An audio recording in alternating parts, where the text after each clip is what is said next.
All right, guys, it's day 5. We're heading back out to the clearing job again. I'm trying to get there about a half an hour early ahead of Jerry. So do some greasing. It was so cold yesterday, I didn't do it, and it's even colder today, so that was a good decision. Not. But everything's going pretty darn good out there. I think today's going to be the last big push.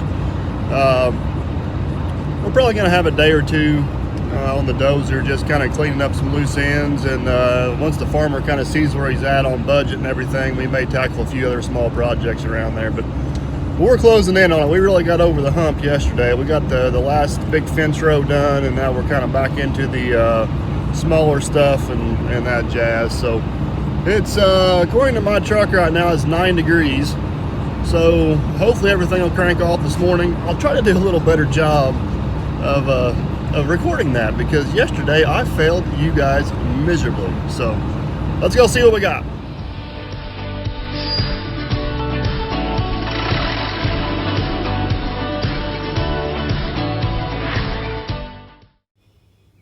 Alrighty, I've already checked the fluid in the old girl.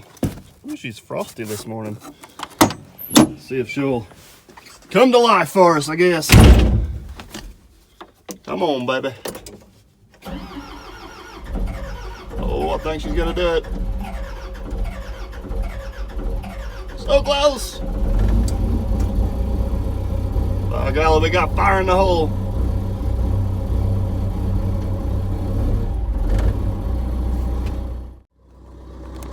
Well, let's see if the old dozer will come to life.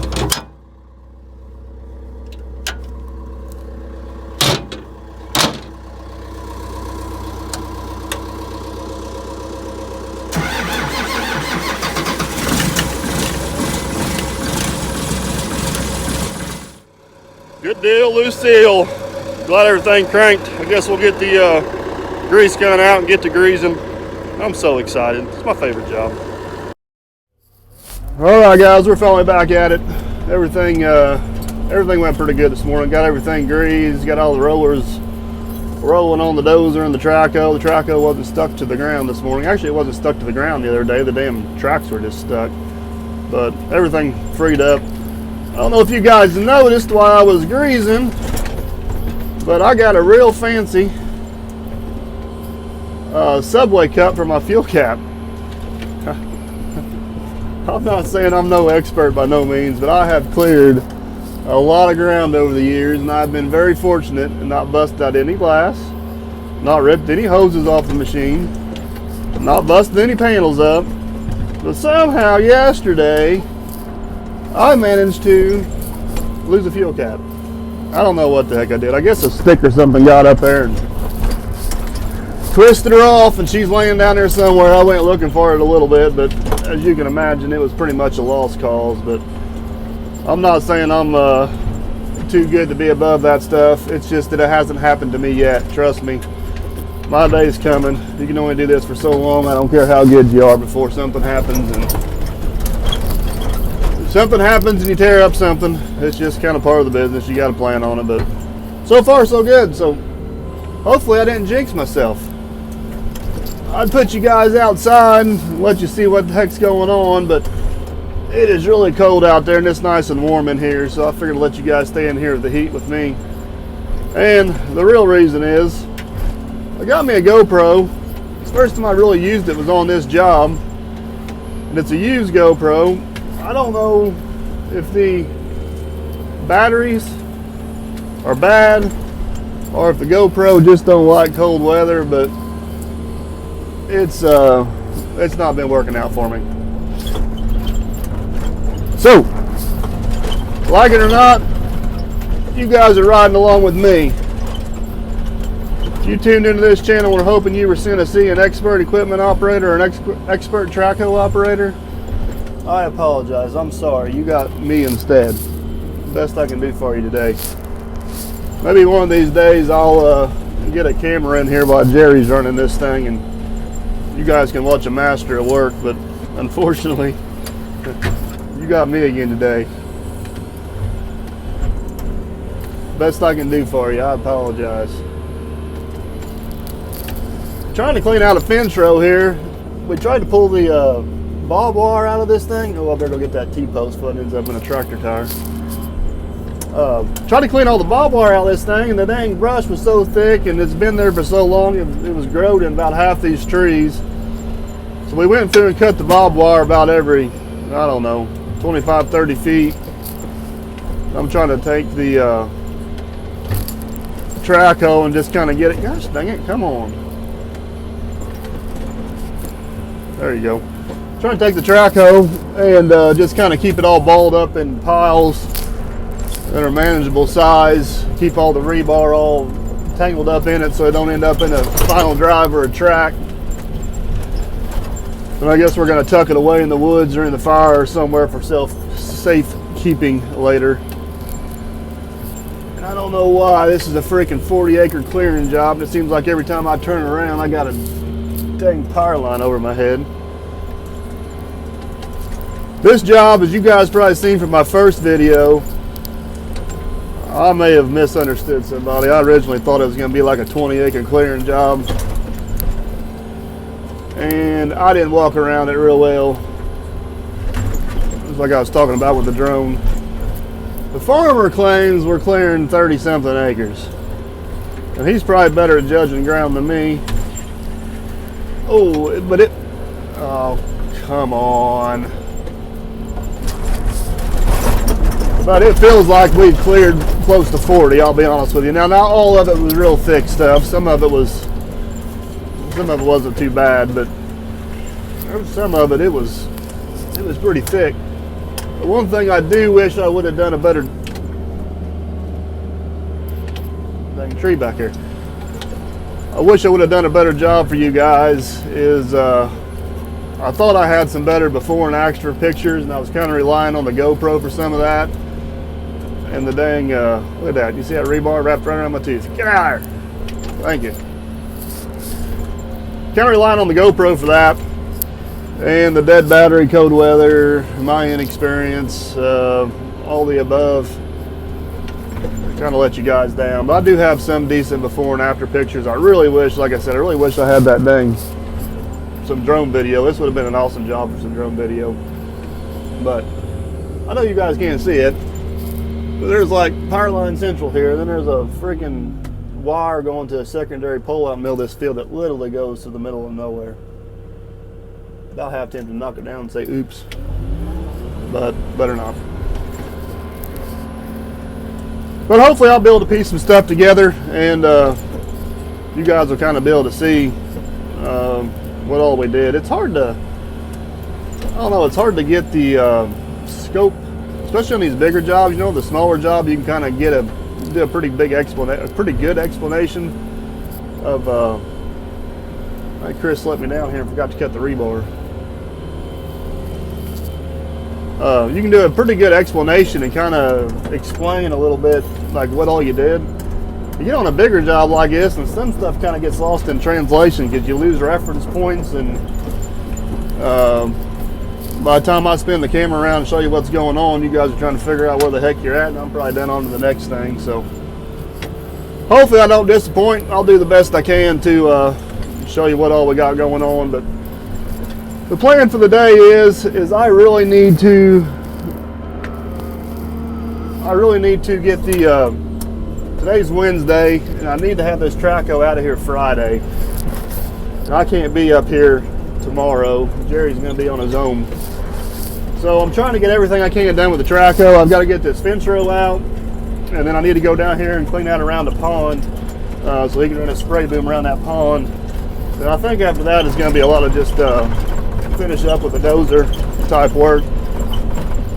But I need to get the track hoe out of here because I need to get back to the job where the super stick's at. I guess that's going to be the name we've coined for the track hoe extension I made. So we're going to try to get that thing down there. We got to set some cubes along the edge of the river, like a little retaining wall deal. Then he's got a couple slips down there with some houseboats parked, and we're going to try to dredge those out. He's had 2 or 3 different guys. He's been talking about doing this for a couple years. He's had 2 or 3 different guys that have promised to come up there with a long reach, which is really what it needs. And dredge these things out. Oh, where am I going next? Dredge these things out. But I don't know, everything's fell through, and I've been wanting to build this extension for a long time. I just think it'd be handy for oddball random stuff and no more money than what I got in it. I don't think I can get hurt, but we hauled the traco in up there, dropped the super stick off, and the dang river come up. So I had to haul back out. And then I was supposed to tear down another house that caught fire. Hauled down there to do that. And then equipment showed up. The next thing you know, he calls me and he's like, wait a minute. I want to get some more stuff out of the house. Can you hold off a little bit? And I'm like, all right, no big deal, whatever. So hauled the traco back out of there. And then we finally come up here and set up shop on this job. So, but he's getting antsy to get that work done up there on the river. So long story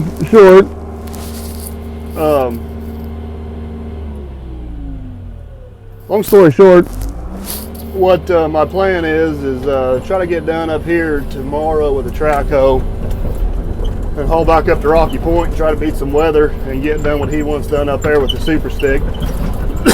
It's going to be, I played around with that super stick a little bit. It's going to be interesting. I was trying to explain it to Brandon the other day. It's almost like you're running the excavator with reverse controls, because your curl action, I've got set up on my auxiliary hydraulics. I unhooked my thumb. Like a freaking bomb went off here. What the hell happened? A little bit of everything. Anyways, sorry, I get sidetracked, guys. I apologize. I hope I'm not rambling on and putting somebody to sleep. But I think it's going to work. The machine handles the weight of the stick a lot better than I thought it was, or thought it was going to. I still wish I had a smaller bucket on it. I know for a fact I'm going to be able to reach out and grab a full bucket and bring it back to me. What I don't know for sure is if I can get it up high enough to load it in a truck. That's what he's wanting to do, is load this stuff up in a truck and haul it off and dump it. So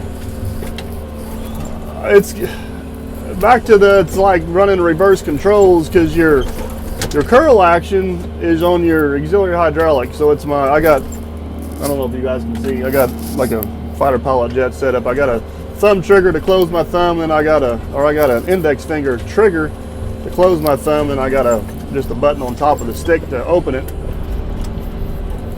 And then what would be your stick in motion is your actual bucket curl, and then your main stick ends up being like your boom up and down. So the best way I know to explain it, it's like trying to run an excavator with reverse controls, because your stick is now your boom and your curl's now your stick, and so it kind of switches hands on you, I guess, a little bit. I guess the curl's still on I don't know. I'm trying to explain it the best I can. I don't know if I'm doing any good or not, but I think it's going to take, it's just like anything, you know, I can run an excavator both ways. It just takes me 10 or 15 minutes to get used to the other way, and then I'm good to go for the rest of the day. But I think it's going to be that scenario. It's going to take me probably 15 minutes to how to run it. That may be generous, but I think the biggest thing is not going to be how to run it. It's going to be how to use it. You know, what you can and can't do with it, and what angles work, and you know how to set the machine up to get be the easiest on the machine and get the most out of the stick for loading and all that good jazz. But I promise I haven't quite got permission for this next customer. I don't think he's going to have an issue with it. He actually come out to the shop and helped me work on it a little bit, because he was pretty excited about it. But hopefully he'll let me video this thing right from the get-go, and then that way you guys can see the good, bad, and the ugly, and the reality of trying to learn how to run this thing, and not the edited version of, hey, look at me, how good I am. Because like I said earlier, I get by. Never been a self-proclaimed equipment operating expert. So but anyways, that's the I don't know if you can see over here, that's the pond. I've got to go around and get all that brush. I'll pick it up, throw it up here in the field, keep it in small enough piles to where Jerry can grab it with the dozer, and then Jerry will take it over. You can see him over there working, take it over and push it over along the wood lines. I'm telling you what, guys, man, Jerry's a beast. It's probably 10 degrees again this morning, wind blowing, and he's out there on that damn dozer running around like a wild man. And he is, he's a magician on a dozer. It's crazy how good he is. Me and Chris were talking the other day, these conditions and everything going on, if me or him were running the dozer, these piles would be about half mud, half sticks. Now, I ain't saying Jerry's got absolutely no dirt in these piles, but I'm telling you what, they are impressively clean for what we're trying to do. And I can guarantee you, if he was in this traco right now, he'd have the door open and the windows open, the heat off, going to town. And if that dozer had a cab on it, he'd be doing the same thing. I don't know. He's wired wrong or something. I don't know if he's old school or what the deal is, but he likes being as close to his work as he can get. And he just keeps on trucking on. So, but anyways, I'll shut up here. I'm gonna get the day finished out. I'll give you guys a little update here at the end of the day and let you know what all we got done. And hopefully we're moving out of here and on to the next job. I'm really anxious to see how this super stick works, I guess. I know it's going to be a little bit awkward, but I think it's going to be really handy in certain situations. This other house that I got to tear down that caught fire, it's a huge 2-story house right on the main road in town. We're talking about maybe taking it down there where I can't quite reach the top of the house, this 120, but if I put that stick on there, I could definitely reach the top of the house, and that way I'm bringing it down from the top down and not knocking walls out and hoping stuff falls the right way. So I'm not sure what we're going to do yet. We'll figure it out. So guys, like always, I appreciate everybody's been involved in the channel. I can't believe how much this YouTube thing's taken off for me here in a couple months I've been doing it. It's pretty excited. It's kind of a double-edged sword for me. I really enjoy having this small channel and being able to interact with everybody, and I'm going to do my best. I just talking to some of these guys that got these bigger channels, I know it gets hard for them to keep up. I know I can't control what my channel does, but if I had my choice, I'd almost wish for it to stay just the size it is, because I'm really enjoying it. But who knows what the future holds? It may stay the size it is, and I'm perfectly fine with that. And if it grows a little bit, who knows? We may meet and find some more neat people along the way. So if you haven't subscribed, please take a few seconds to do that. And if you like what you see on these videos, hit that like button. That's definitely appreciated. It lets me know that I'm doing a good job for you guys. So all right, guys, I'm going to do the end of the day video down here, maybe give you a better idea of the job site. There's that telephone pole. Up over that hill is the field where we started. We come down around from about here to here where I'm at was real heavy woods.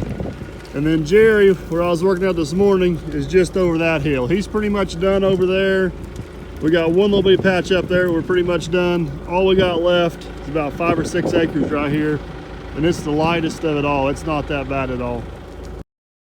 I didn't get done what I wanted to over the hill. I got the fence lines cleaned out whenever you guys were riding with me.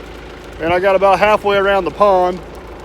And these brush piles, I don't know if you can see it back here, but these brush piles, they're just nasty. The lumber's, not the lumber, but it's just green. It's got dirt in it.